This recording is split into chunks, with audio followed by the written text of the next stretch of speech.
hello के छ केटा साथीहरू केटा हो भन्नु आइहाल्छ खालि अलिकति त्यही पाराको छु नि त त्यही नेचरको छु क्या त्यही भएर हेलो केटा हो भन्ने आउँछ साथी हो फागुन 21 गतेको चुनाव हुनेवाला छ म्यादी प्रहरी पनि एकदम भर्ती भइरहेछ र हिजो मात्र झापामा एमाले र एमाले र घन्टेको साथीहरू अब सबैले घन्टे भनिरहेछ घन्टेको साथीहरूको झडप हुँदाखेरि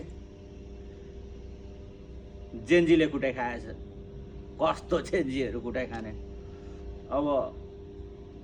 मैले हेरेँ भिडियो पनि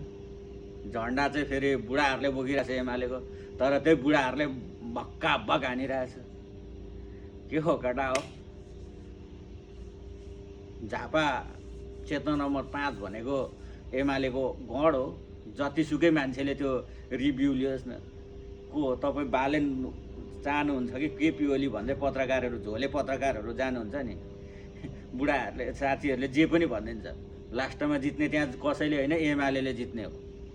म एमाले पक्षको चाहिँ होइन अहिले चाहिँ होइन कति भोट हाल्यो होला एमालेलाई तर अहिले चाहिँ म एमालेमा भोट हाल्दिनँ तर पिटाइ त खायो नि वाह अराजक भनेको यही हो क्या बिल्कुल अराजक बुझ्नुभयो नि बिल्कुल अराजक झगडा गर्नुपर्ने लफडा गर्नुपर्ने ठाउँै छैन त्यहाँ माटोको पनि समीर तामाङजी पनि जानुभएको छ तर खोइ समीर तामाङजीको उसमा यस्तो भएको छैन त्यही भएर सबैले हर्कपत जय माटो जय श्रमदान भनौँ